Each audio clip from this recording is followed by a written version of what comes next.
tardes, profesor. Nosotros somos el grupo 1 y les vamos a explicar sobre los fuegos artificiales. Primero, empezando, los fuegos artificiales, sabemos que el objeto hace un movimiento parabólico. ¿Qué es el movimiento parabólico? Es cuando un objeto describe una trayectoria en forma de parábola y cuya trayectoria se mueve en un medio que no ofrece resistencia, es decir, que avanza y ninguna fuerza se lo opone. Pero cuando avanza para arriba, decimos que ahí la única resistencia que le ofrece es la gravedad, que viene siendo la aceleración, porque la gravedad empuja cualquier objeto al centro de la Tierra. Y por eso decimos que en el movimiento parabólico intervienen el ángulo, una velocidad, una gravedad, un sistema de referencia, y cuando cae el objeto decimos que hay una fuerza, un rozamiento o fricción. Tenemos que la trayectoria del centro de masas es del objeto, tenemos unas simples ecuaciones que es para hallar la posición y los componentes. Tenemos que la aceleración, como ya habíamos dicho, en el eje de las X, que no hay ninguna fuerza que lo haga avanzar más rápido o que le haga detenerse. Entonces la aceleración va a ser igual a 0, a menos que se le presente una fuerza de rozamiento o una fricción. Para el Y decimos que la gravedad, como ya habíamos mencionado, es la que le afecta. También tenemos la velocidad en X, que viene siendo dada por el coseno, porque está con respecto a ese eje, y por la velocidad. También tenemos que en el punto más alto, el objeto al estar en el punto más alto, decimos que la velocidad en Y es 0, y el tiempo va a estar dado por la velocidad inicial, por el seno del ángulo sobre la gravedad. Concluyendo, tenemos que la ecuación para hallar la altura va a ser la velocidad al cuadrado por el seno del ángulo al cuadrado, todo esto sobre la gravedad. Asimismo, sabemos que cuando el cuerpo impacta en el suelo, decimos que se terminó su tiempo de vuelo, y entonces el tiempo de vuelo va a estar dado por el doble por 2 veces la velocidad inicial por el seno del ángulo. Todo esto sobre la gravedad. Cuando el centro de masa impacta, decimos que hay una distancia L, que esto corresponde al origen del lanzamiento hasta donde llega el objeto.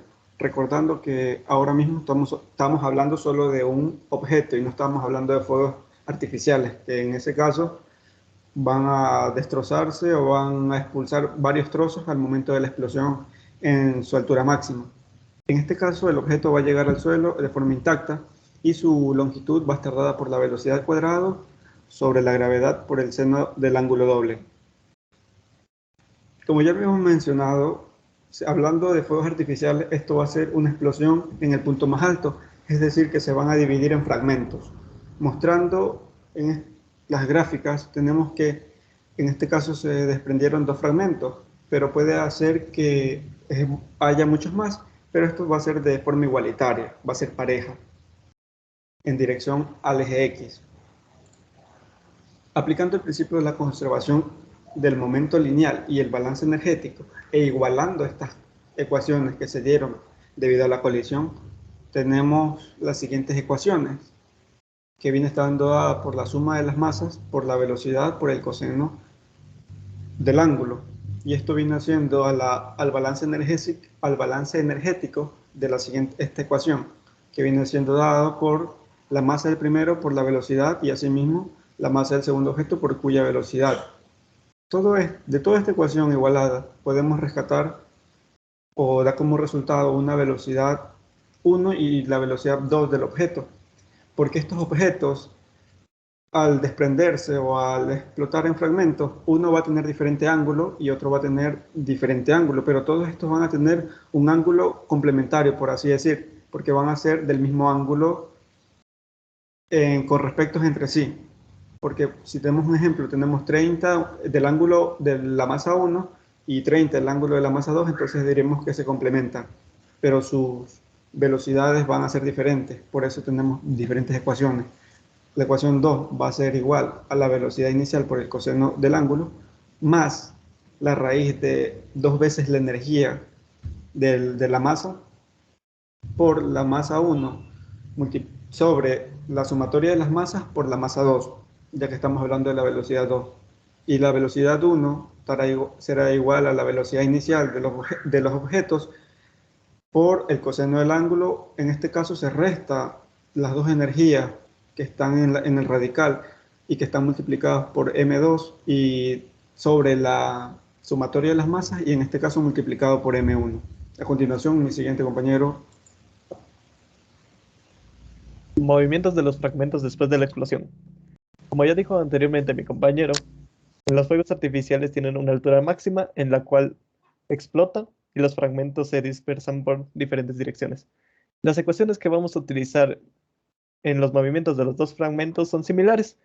Como ven, la aceleración tanto en X como en Y son las mismas que ya habíamos visto anteriormente, que la aceleración de X va a ser igual a 0 y la aceleración de Y va a ser igual a menos gravedad.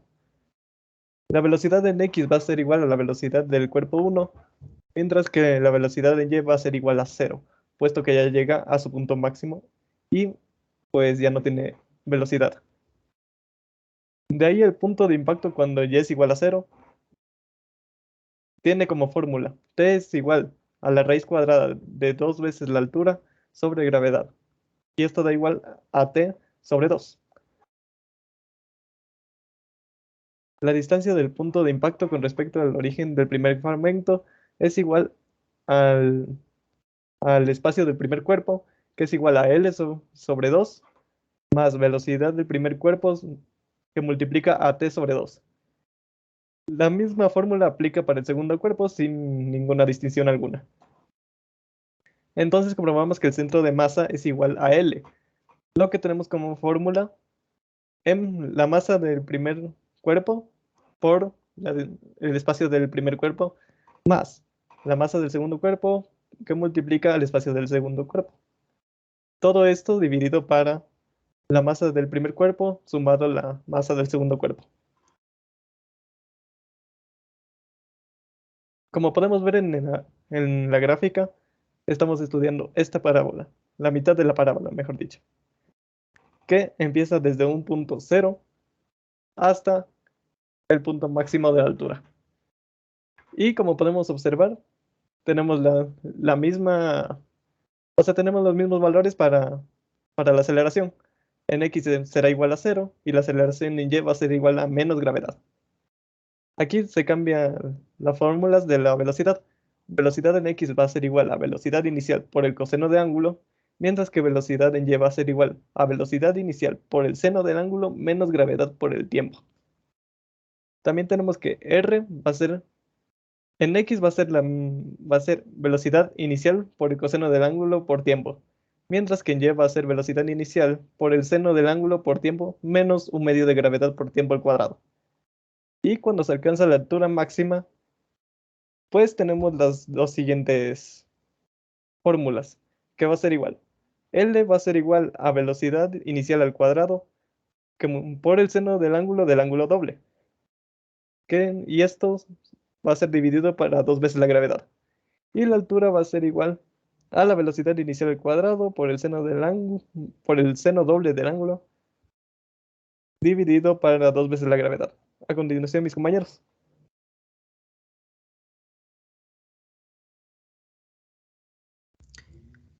Ejercicio 1. Un sistema está compuesto por 3 partículas de masas 3, 2 y 5 kilogramos. La primera partícula tiene una velocidad de 6 metros sobre segundo. La segunda se mueve con velocidad de 8 metros sobre segundos en la dirección que forma un ángulo de menos 30 grados con el eje X. Halla la velocidad de la tercera partícula, de modo que el centro de masa. Como datos obtenemos masa 1, masa 2 y masa 3, que en esas tres masas hay que convertirles a velocidades 1, 2 y 3. En la masa 1 de 3 kilogramos, convirtiéndole en velocidad 1 es igual a 6 metros sobre segundos.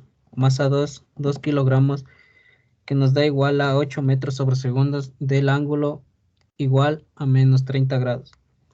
Masa 3, igual a 5 kilogramos. Como resultado tenemos velocidad 3 de lo que tenemos que encontrar. De literal A debemos buscar el reposo respecto al observador. Como fórmula tenemos la velocidad del centro de masa que da igual a la sumatoria de la masa por la velocidad todo sobre la masa total. Ahora tenemos que simplificarlo y que todo nos dé igual a 0. Bien, simplificándolo Simplificando nos da la sumatoria de la masa por la velocidad da igual a 0. Ahora debemos multiplicarlo 3 por la primera masa más el 2 por 6.93 menos 4, que es de la segunda, más 5 de la velocidad 3 de la tercera masa, que da igual a 0. Ahora nos toca romper los paréntesis para poder tener el resultado de la primera masa, que es igual a 6,57 de 165,9 grados metros sobre masa. Literal B.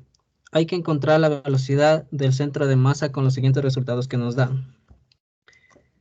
Para reemplazarlo, debemos ahora dividirlo todo sobre 10.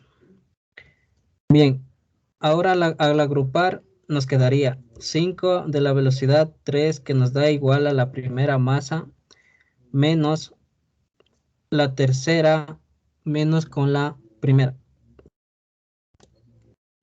Bien, como resultado nos daría velocidad 3, que da igual a menos 10,372 más 28 sobre 5 sobre todo por la masa sobre segundo.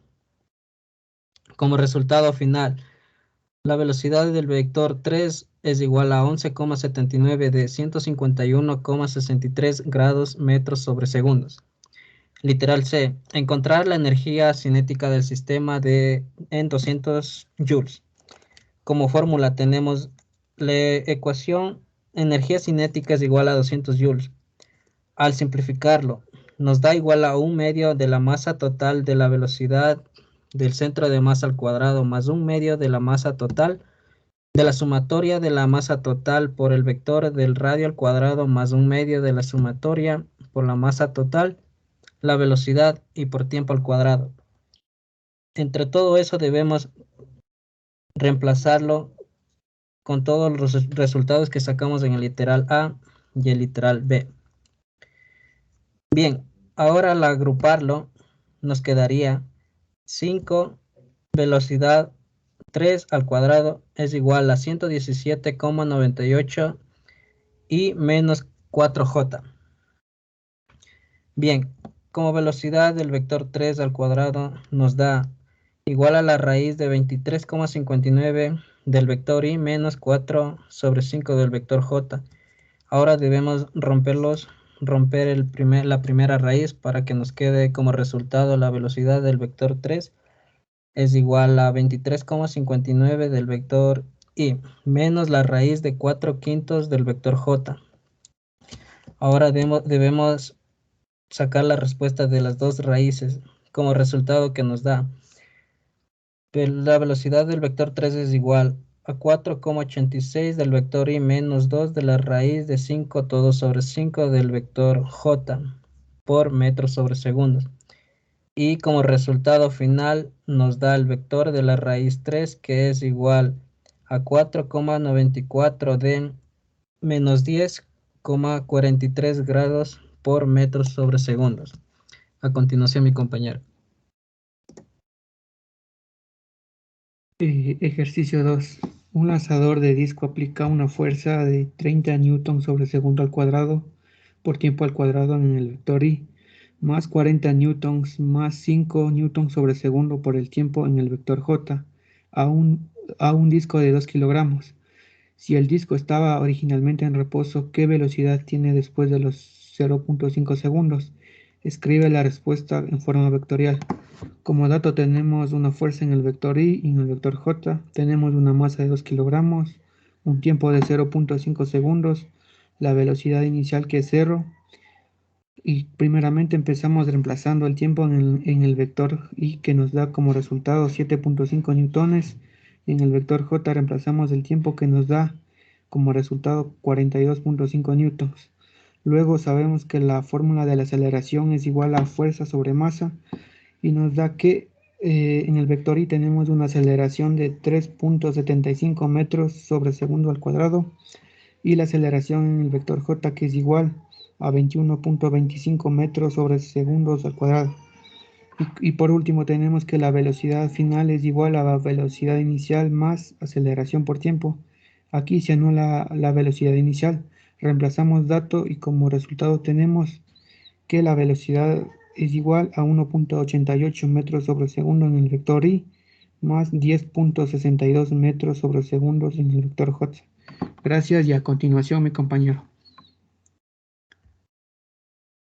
El ejercicio 3 nos dice que dos partículas de masas 2 y 3 kilogramos se mueven con relación a un observador con velocidades de 10 metros sobre segundos a lo largo del eje X y 8 metros sobre segundos en un ángulo de 120 grados medidas respecto al mismo eje respectivamente. Antes de ir con el literal, lo colocamos en un plano cartesiano ambas partículas.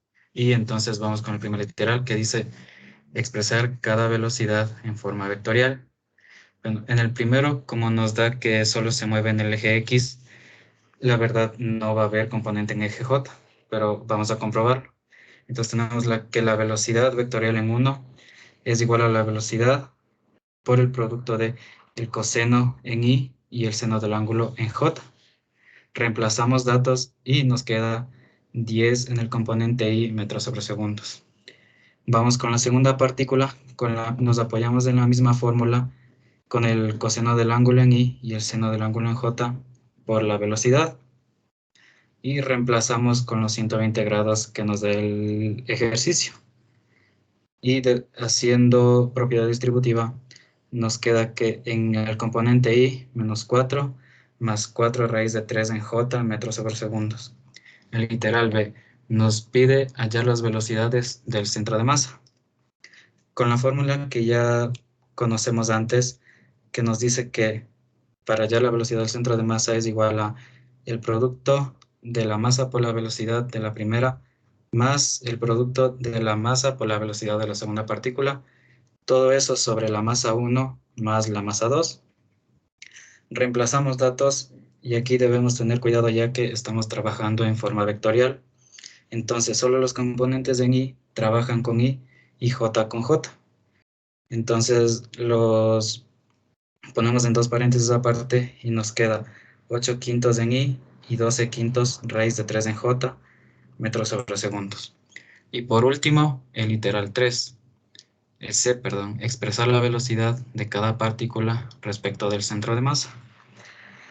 Aquí vamos directo con la fórmula para la primera partícula, que para hallar esto debemos restar la velocidad 1 que encontramos en el literal A, menos lo que acabamos de hallar, que es la velocidad del centro de masas. Reemplazamos datos y de una vez agrupamos Y con Y y J con J, y en la primera partícula nos queda 42 quintos en Y, más 2 quintos raíz de 3 en J, metros sobre segundos. Con la segunda partícula hacemos lo mismo, y reemplazamos a sí mismo, y unimos sus componentes para que puedan operar. Y al final nos queda menos 28 quintos en Y, más 8 quintos raíz de 3 en J, metros sobre segundos. Muchas gracias.